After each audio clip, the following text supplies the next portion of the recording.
I'm currently cleaning my new boat for the summer adventures that are coming up, and I'm listening to The Alchemist by Paulo Coelho on Audible, who this video is sponsored by. Get a free book and a 30-day trial by going to audible.com/Florb or text Florb to 500-500. I recommend The Alchemist or Vagabonding by Ralph Potts to stoke that summertime wanderlust. Now, enjoy today's episode. Woo! We're sailing doodles, and we're on a boat. We are. We have two big labradoodles, and we sail around the world and kind of document our journey as we go on YouTube. It's pretty great.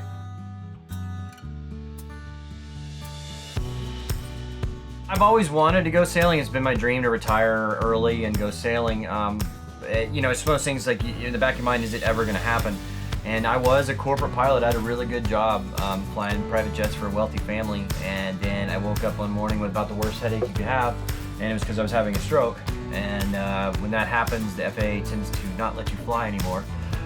So I did lose my medical. I can probably reapply for it now. It's been long enough. But frankly, I'm having too much fun doing this. I literally sold everything I own. I think our first video was like me sitting in my apartment with like one chair and my bicycle. And then that's it. Sold everything, bought a boat, and here we are. I fell in love with sailing about 8 years ago. Jumped on a boat for just a 12-day sail from one island to the next, and I was like, geez, I could do this all the time. Bobby and I met in the Caribbean. I was a traveling nurse, and he convinced me to pretty much just keep putting it off. You can always take a travel assignment. She was originally just coming for a couple months, and now she was like, let's. I'll stay on longer. So here she is. So yeah, I'm glad to have her though.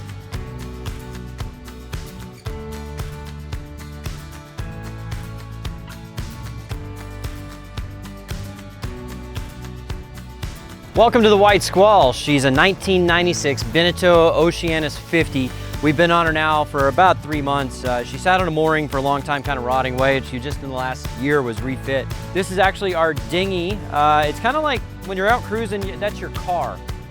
You really need to have a good dinghy and a good motor to go with it. This does pretty well. We do wish we had a slightly bigger motor on it.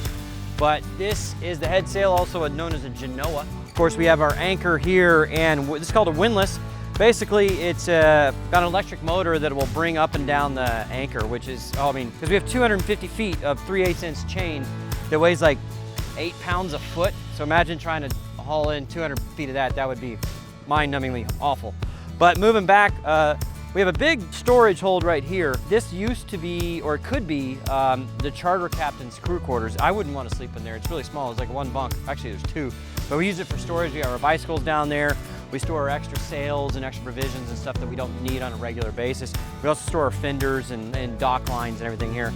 Moving back, we kind of keep some of our toys here. We have some, you know, a couple inflatable paddle boards that are halfway decent. And this thing gets a lot of use.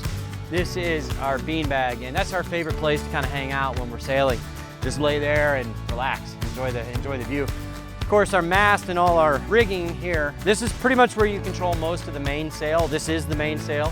We actually have a new one ordered. It should be here in the next couple weeks before we cross the Pacific. A lot of newer boats will have all the lines run back to the cockpit. This one being an older boat, it's over 20 years old. It's just not set up that way. It's not that it's a bad thing, it's just a different style of doing things. We have the extra fuel cans. The boat actually carries 130 gallons of diesel, but we just have an extra 20 gallons on deck, just in case we need it, because we're going to be crossing the Pacific here in a couple weeks, and it's 3 weeks at sea without seeing land, and you never know when you might need extra fuel. So extra fuel. Better be safe than sorry. You know, it's hard to store stuff on this boat when you can get it. We just sailed today, so normally this wouldn't live here when we're at a marina. It'd be down in that forward hold. This is our fish net. We actually caught a fish on the way we were sailing just a couple days ago. This is the cockpit. It's got a bimini top and a Dodger, and man, we're glad we have it like this. So these will actually roll down, and we have more of these just plastic inserts that go all the way around. So this cockpit can be fully enclosed. So in inclement weather, rain, we sailed down from Canada in November and December, so it's really cold. You know, and this is our dinghy motor here. It's a 10 horsepower, and like I said, you know, a dinghy is your car. To be honest, I wish this was a 15 horsepower, because with 2 people on it, that dinghy will get up and move no problem. You put 4 people in it, it's a little lacking. Of course, we have rod holders on each side. We put 2 lines out a lot of time when we're fishing. And the captain's chair, right here. This is the main helm station. You'll notice it has dual helms. It's got one over here and one over there, and the reason for that is the older boats had just one center wheel, which is great, big wheel.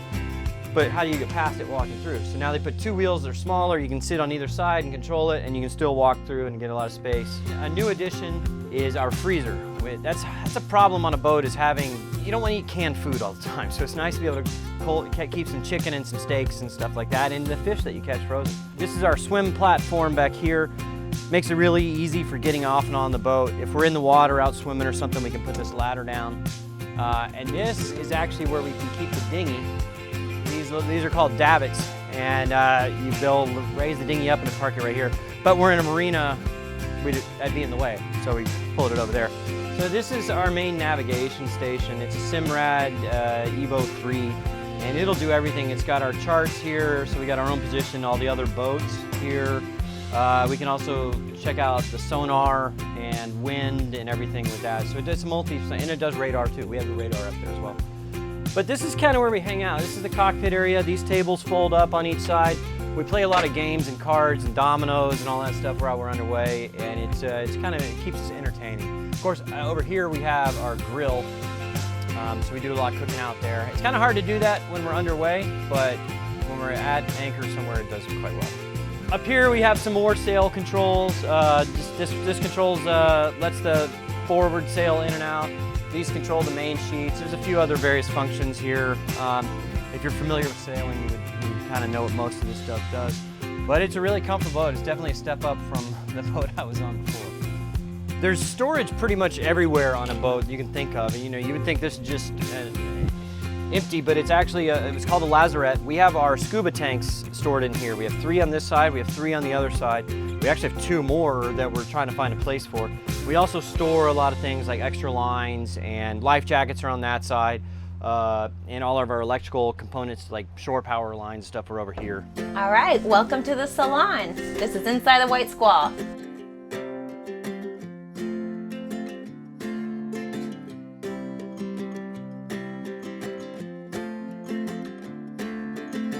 So underneath the stairs here is where our engine hides. It's a Perkins 90 horsepower, it's diesel. There it is. This is how we motor around when we're not sailing. Over here, what hides in here are the valves for all of our water tanks. We have 4 water tanks, so approximately 240 gallons of water is on board, which you'll see, yeah, we have running water. And you try to be very aware of how much you're using for showers, washing dishes, the whole shebang, because we all share. And over here we have lots of cabinets, which is, you know, I felt like it was a lot of storage, but you're always running out of storage on a boat. So right here is kind of our linen closet. So you've got all your kitchen linens, and you got all your bathroom linens and all your beach towels. Over here we hide the microwave because we don't use it. It requires shore power, and usually we're not plugged in. And then here we have all of our dishes. That's it. That's all the dishes you're gonna get. And underneath here is all pots and pans. We do a lot of cooking. And right here's our gimbal stove. So this is where that happens. And these are all of our spices. And then we have an ice maker. We were very happy when we got this. And we have a whole bunch of hot sauces. And in here is basically our pantry. So this is stuff that we use on a day-to-day basis. And then underneath everything, actually I could really show you, but underneath everything here is basically all of our drinking water, extra propane for our grill upstairs. We have so much canned food for the crossing, and more there. There's actually tons and tons. It's like a little treasure chest of groceries. I mean, it's just super packed. So we have like non-stick things like on all of our tables, because when you're at sea, your plates will fly around. And here is actually a liquor cabinet. And then we have tons of games. This is our pastime. So we'll play them down here, we'll play them upstairs in the cockpit. We have 2 front cabins. So we've got our port front cabin that we kind of use as storage. They both have bathrooms.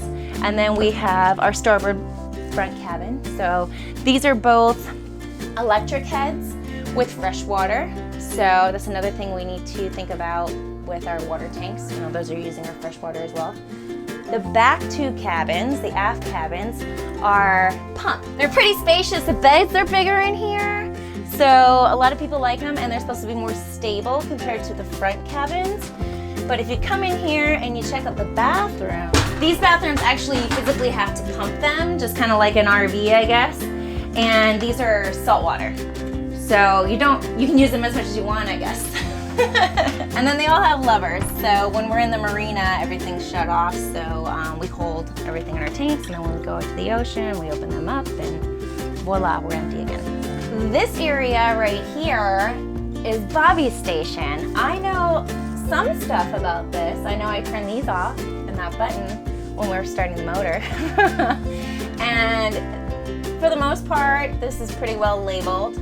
But we got our printer here, we've got camera gear in here, more camera gear in here, all of our chargers.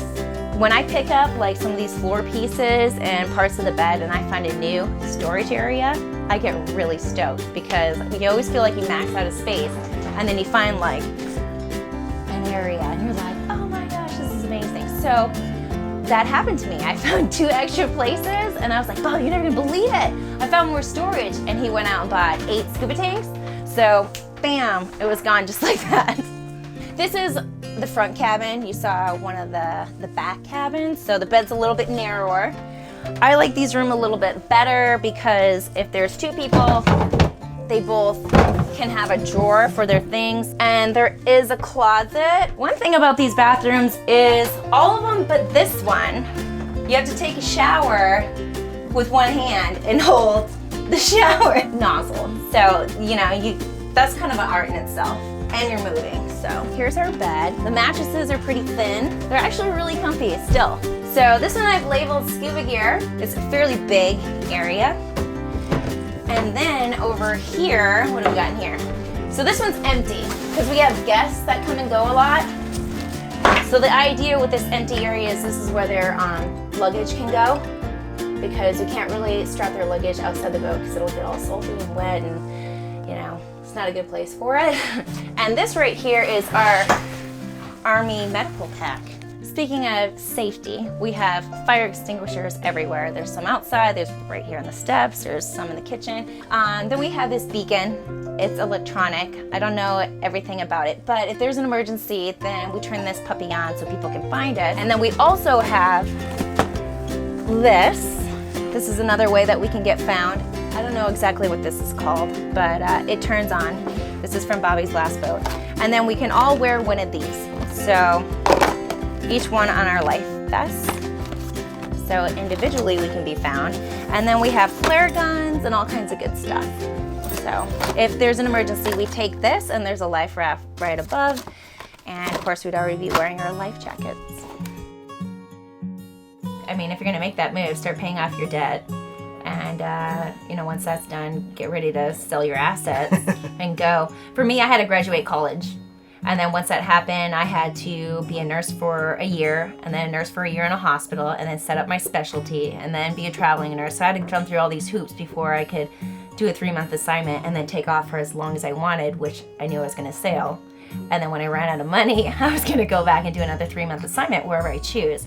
So it took me a few years to finally be in that position where I could do something like this. Set a date and make it happen, because you will never be ready. There will always be an excuse. It could be work, it could be personal, it could be finances. You'll come up with an excuse not to go. You'll come up with an excuse not to do it. So just set a date and say, I'm gonna do this on this date, and make it happen. I mean, just say, that's it, I'm gonna do this. That's the only way you'll ever do it. Thanks for watching this week's episode. If you enjoyed it, be sure to like, comment, and subscribe. And thanks to all the patrons who support the channel. I really appreciate you. Yeah, and thank you guys. If you want to check us out, we're Sailing Doodles on YouTube or sailingdoodles.com. Thank you so much. Have a great week. Peace. Bye.